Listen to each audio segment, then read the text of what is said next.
one of my friends at the time has a wife, and because he was retiring from Shell, they paid, you know how they pay them this big money. So they paid them this money. The wife said, I want to start up this business. If you don't start up this business with me, for me rather, something will happen. And they started up the business for the woman. And before we started the business, he said I should have a session with her, and I had a session with her. So I asked her, why do you want to do this thing? You know what she told me? Because my friends are doing it. And I went back and told the man that it's not sustainable. Your 25 million will go down the drain. The man said, yeah, but what would I do? And I said, no, you have to sit down with your wife and have a conversation with her. Find out what she really wanted or what she really wants. So I went back again. I had a session with her, and I told her, you can't start a business on the precipice of what some other person wants. No, I just want to do it. I want to do it, and I have to do it like this. Eventually, they started up that business. In 6 months, 25 million naira died. Oh, no, not 6 months, 8 months, 25 million naira died. Now, because of the frustration, the man had to move the family to the UK now. And what is the woman doing? Sitting in the house. Right from the outside, she never wanted to do business. But you see this thing we call post factor, women. Oh, my friend is doing this and is succeeding. Let me just go and do it. Some people say because they want to get up from the house and leave. They want to do something. The question is, what is that something? Why do you want to do that something? So, as a business person, as an entrepreneur, I hope you're listening to me very well. You must have a very brilliant communication ability. And you see what communication covers. Not just talking. Then number 2, you must do something that is very, very important. You must have what we call a philosophy. When I started, I showed you the focus point of Richard and Malcolm Consulting, right? That's what I started with, the focus point of Richard and Malcolm Consulting. We call it the cardinal point, but it's always the focus point. Number 2 is that you must have what we call what? A philosophy. It is this philosophy that your business is going to rest upon. What is a philosophy? A philosophy simply means that this business has a soul. What is the soul of a business?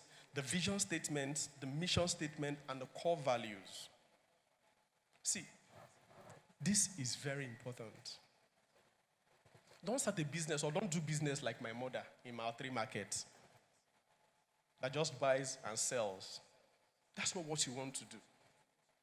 Principally, the world is looking for young entrepreneurs. The world is looking for 3 categories of people. Young, black entrepreneurs. Because they want to give them grants. And if you're a woman here, the world is watching you. The world is looking at you. The world wants you to thrive. I can go into a business place to look for a grant or a loan. They probably might not give to me, but the moment a young woman walks in, they will give her, you know. They will give her. It is not just because they like her.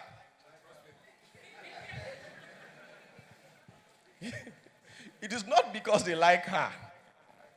No, it is not because they like her. It is because, let me tell you something. Over the years, women have been proven to be more trusted in business. Have you ever heard of what we call Grameen Bank? Have you heard of the Grameen Bank? Have you heard of Mohammed Yunus? I think people should go and read them. The Grameen Bank is simply called Bank for the Poor. So they give grants to people. And over the years, they now realize that they give to men. Men go out there and use the money and booze. But women, I'll give it to you. But women invest that money and reinvest the money and make money so that they can pay the parents. So over the time, they now said, no, clap for women, please. Now over time, they now said, we are no longer going to give money to the men. Let us focus on who? The women. Now see what happened. The moment they focused on the women, families began to improve. This happened in Bangladesh. It's something you guys can go and read. To call the story, let's just go back. Have what we call what? A philosophy. What is a philosophy? Your business must have what? A vision statement. What is a vision statement? A vision statement simply means where I am what? Where I'm going to.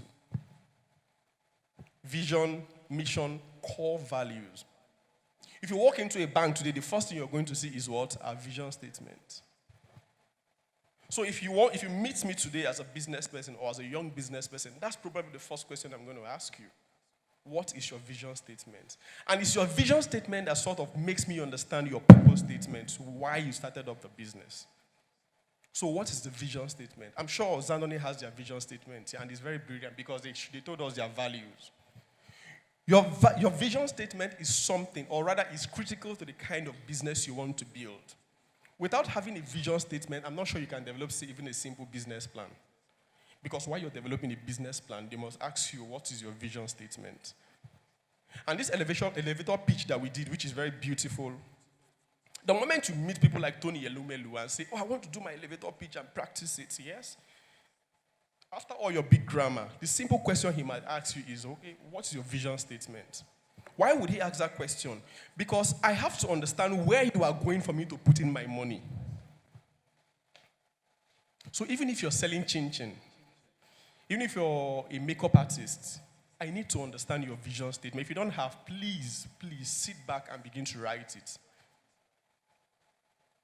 It is your vision statement that attracts the kind of people that you're looking for into your business. Have we heard about target audience? Every business has a target audience. No business sells to everybody. Even the person that sells chin-chin, you don't sell to everybody. You systematically determine the kind of people you want to sell, either the elites, or the middle class, or the lower class. Now, inside the middle class, we have what we call the upper middle class, and the middle class, and the lower middle class. Then even in the lower class, we have to differentiate them into stratas. So even if you now say, I make chin-chin, because I'm trying to use small things, not the big ones. Say I bake chin-chin. Now, and I ask you, well, who is your target audience? Who do you sell to? Do you realize that there are people that make their fries or makes chin-chin, but their target market is Dangote? Do you think that the person that sells only to Dangote is your meat? Do you think so? It's not. So you should tell yourself, this person just sells chin-chin. But the question is, who does he sell to, or who does she sell to? Her target audience is what? The elites. So she can decide to say one pack of chin-chin is 1,000. No, not 1,000. One pack of chin-chin is 15,000. And you are shouting, hey, this thing is too expensive. Shut up. The price is not for you. For chin-chin. Shut up. The price is not for you. And the person just says, leave it. You're not my target audience. You get angry.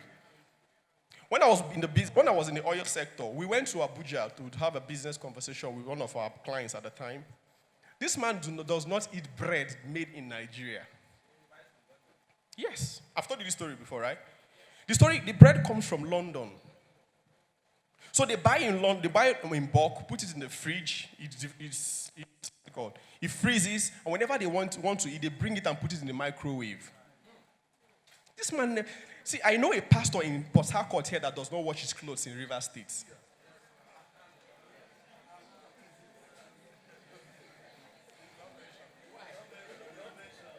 No, I won't call the person. No, never. I would never call the person's name. The pastor does not wash his clothes in River State. Why? Because he feels that there is nobody in River State that can deliver what he wants. So automatically, he's a target audience to somebody that does it very well in Lagos. So that's why he said that no two people does business the same way. So do not look at your neighbor and say, I want to, because she's a makeup artist and she bought a Range Rover, I want to do it. If you don't have your own value system or your philosophy, you will die. No, not literal death. But your business will bomb. So please, you should determine your vision statement to enable you achieve or attract towards your target audience. But you don't just wake up in the morning and say, I want to target Dangote.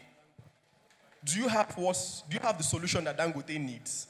I'm using Dangote to categorize the elites, right? So try as much as possible to tell yourself that this is my target audience or these are my target audiences, and make sure you have the capacity to satisfy those people. Then number 2, you must have what we call the mission statement. What is a mission statement? A mission statement simply tells you how to get to where I want to go to. Okay, so if your vision statement is I want to go to Aba, right? There are a million ways to go to Aba, right? There are plenty of ways to go to Aba. So the mission statement tells me how you want to go to Aba. Do you want to go to Aba through Aba Road? Do you want to go by flight? Do you want to go by trekking? Do you want to go by bus? There are a million ways. You understand? So this is very important because I meet business people almost every day. And it breaks my heart to tell them that, sorry, especially in Nigeria. You know, it's already tough doing business here. Why don't you do it well?